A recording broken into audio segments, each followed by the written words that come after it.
Well, hello there, motherfuckers, and I'm here with your review for Gotham Season 3, Episode 1. So, people were asking me, um, the beginning of this year to start doing Gotham reviews again, and I don't remember doing any reviews on it. I did it a little bit when the show first started. I think I talked a little bit about it when the second season started, so let's talk about season 3. So this is hot off the heels of season 2, which might have been one of the best seasons of any shows I've ever fucking seen.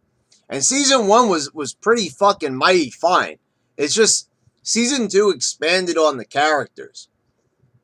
We got more of Jim Gordon. We saw a little bit more how this guy is. How this guy is, tortured inside. And we're definitely getting in you know, season 3. And also, let's not forget about the villains. It was called, Rise of the Villains for a reason. Now we're getting the subtitle in season 3, Mad City. And I kind of like these little subtitles that they're putting on now that they started doing. Because, yeah, things are now really getting into chaos. And you really feel this is Gotham City. So I think I talked about in a past video, whenever I did the video last on Gotham, talked about how a lot of my friends don't like Gotham because, it's not really what they thought it was going to be. Well, I don't know what they thought it was going to be, but, they were told ahead of time that there wasn't going to be any Batman in this. And that's pretty much what it is. People don't like this show because it doesn't have Batman, and that's just, a really stupid excuse, really. I mean, and this excuse is being given by people that like enjoy the comics and worship the comics and all that. It doesn't have Batman, so they give all these reasons why we should enjoy shows and certain movies. I'm not going to get into that right now, but oh, it doesn't have Batman, so let's instantly stop liking this fucking show because it doesn't have Batman. It does have Bruce Wayne. He's not wearing the Batman costume, well, because he's too young. So, we're just supposed to turn away from this show because it doesn't have Batman. That's a fucking stupid reason. This show feels like Batman. It feels like Gotham City. It is Gotham City. And let me tell you, after the second season, I didn't know where they were going to go, but, season 3 is already off to a great start. So, at the end of season 2, they brought back Fish Mooney. Hugo Strange, was starting to bring back a lot of, villains and started resurrecting people, and giving them new powers, such as Theo Gallivan, who was a wealthy millionaire who feuded with the Waynes, back in the day. Like, this is a feud that's been going on for centuries. And Gallivan was resurrected as Azrael, and that was just fucking awesome last season. I mean, the guy was like fucking unbeatable. He was like a fucking tank. He had the armor on, and they couldn't stop him until Butch hits him with the fucking bazooka, and he gets just blown to smithereens. I mean, show is fucking awesome. All right, they might have ripped that bazooka part off from when Daryl did it in Walking Dead, when he did it to some of Negan's men. So I'm not gonna like say like that was completely original, but that was pretty fucking awesome how it was just layered into the show. They implemented that into the show, and it was a great moment. Gallivan getting blown into fucking bits. And we saw a lot in season 2. We saw someone who we saw Jerome, who we thought might be the Joker. We saw Edward Nigma really become the Riddler, even though he's not called it yet technically. We just saw a lot of, we saw Mr. Freeze, which I thought was like picture perfect, like the way how they fucking did that. Mr. Freeze was portrayed in a great fucking way, and he's going to come back.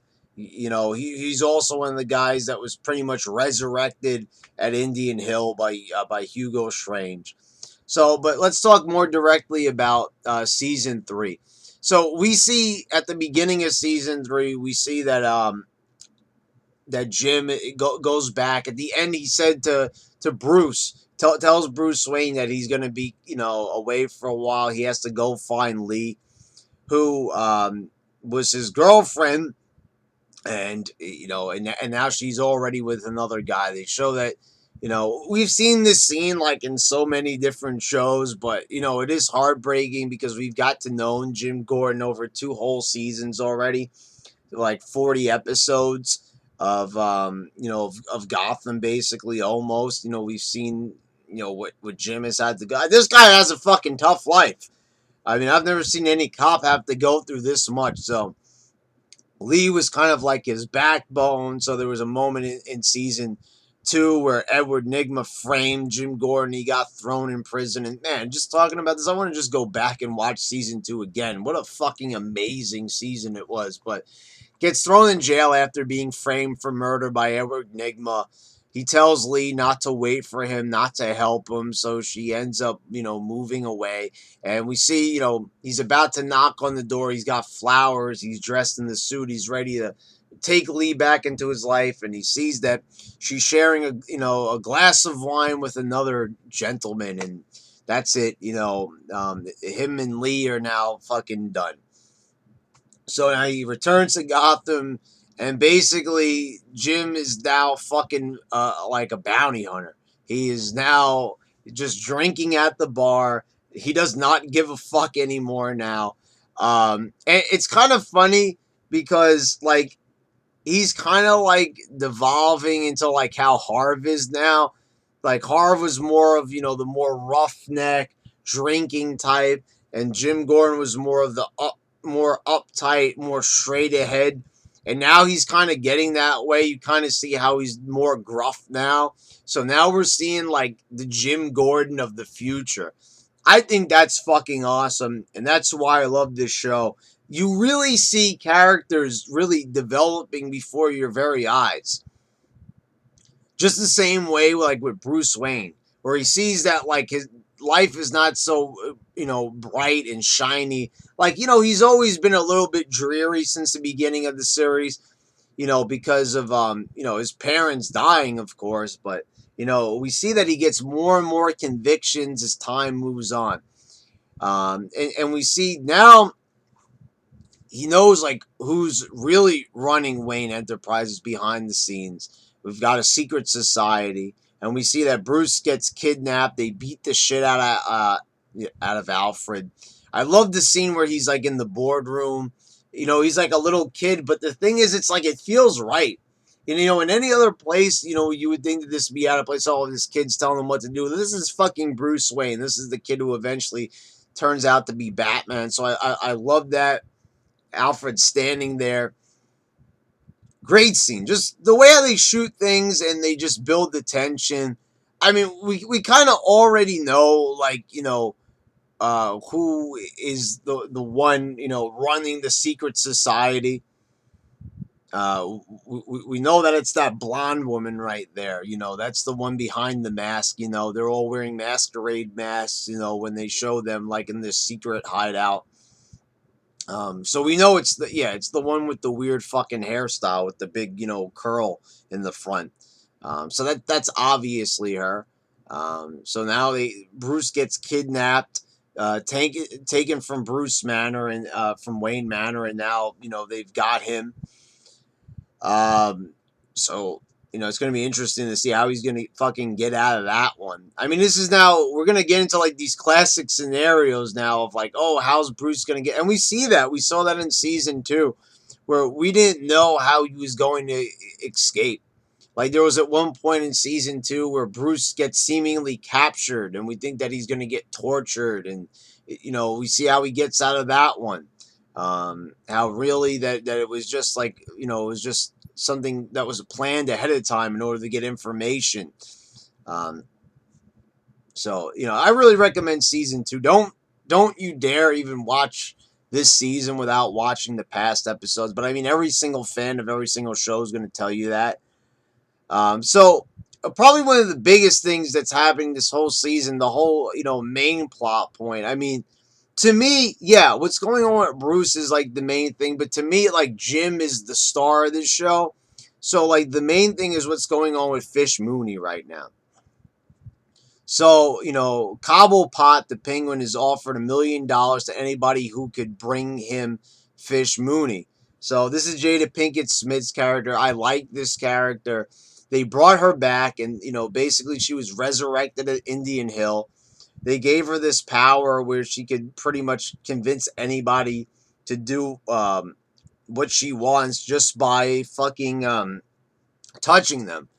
So we saw at the end of season 2 that a whole truck of, Indian Hill patients just fucking escaped, and now they're with Fish Mooney. And now half of these, just like Fish Mooney, she's sick because every single time she uses her power, she gets even more and more sick, and she's looking for the cure. And the only one who has the cure or who can cure her is Hugo Strange, and nobody knows where he is. We learned that his assistant testified against him, but we don't know exactly where he is. He's obviously in some sort of prison, but they have him hidden away. And so the whole thing now is basically the Penguin offers a bounty on Fish's head, and it's going to be $1 million. So now Jim is interested, and we get introduced into I forget the name of the character. I think it's Valerie Vale. So this is supposed to be Vicky Vale. I think it was Valerie, some Asian chick that they introduced. So this is obviously probably the mother of Vicky Vale. So this character didn't really grab me right away. I don't know where we're gonna go. She looks like she's gonna be like a more hotshot, sarcastic, kind of like I guess a little bit like Vicky Vale. In a way, I'm not really too familiar with Vicky Vale that much, like what a major character she was. She's kind of like the answer to Lois Lane in the Batman universe, but I don't really think like this is a big relationship in the comics. I don't fucking know. She's in the movie with Michael Keaton and the Tim Burton Batman. So, I mean, I like her attitude and everything, but this is not like one of the characters that really grabbed me like any of the other characters introduced in Gotham. So now Jim is interested in getting that $1 million bounty on Fish's head, but he realizes it's not going to be that simple. She's got some real fucking tough badasses with her. Some of these other villains are fucking super strong, and one of them is like a fucking bat. Like a fucking vampire. Another one could actually like turn you old, and you just like basically turn the fucking like a dusty, like kind of like mummy almost. Um, so this was a pretty good fucking way to start off the season. I mean, as you can tell just by the description I'm giving, like there's a lot happening. I mean, this is a show that's a lot like Breaking Bad. You can't really compare those two shows because, the content's totally different. But this is an example of a show that, like, gets shit done in every episode. Like, you're introduced to new characters, new ideas. There's something happening at every minute during this show. It's riveting. It's entertaining. It's really, really fucking an amazing fucking show. I mean, when you're watching this show, not only does it put you in a certain mood, it puts you in a certain state of mind. It really captures your attention. It really wants to leave you coming back for more. This is really one of the best shows I've seen in quite some time, and it's a show that hasn't really grabbed me like Breaking Bad. See, like I've explained, like when I do my reviews of Walking Dead, that like I love Walking Dead. I think it's a great show, but the show does not grab me at every single minute. They don't really take opportunities and liberties to try to like entertain it every minute. Sometimes there's a lot of filler.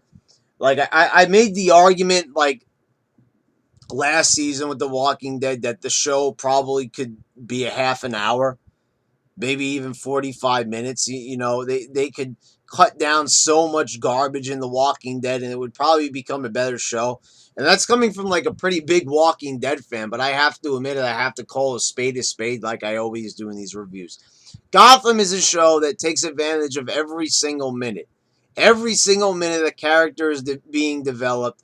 Every single minute, um, and that's the thing. Walking Dead can get away with it because their characters are developed. You like these characters, even though some of the dialogue is useless. You still enjoy it to a point. But Gotham is a show that really, really loves its characters, and they don't want to do any filler. They don't want to put in any meaningless dialogue. If a character is going to talk, they're going to have, something to say of meaning is what I love. So anyway, this is a great show. I recommend it. Season 3 is off to a great start. If Scott Casey Gale is watching this, I know you were excited for it too, and I hope you do a review as well. All right, guys. Catch you next time.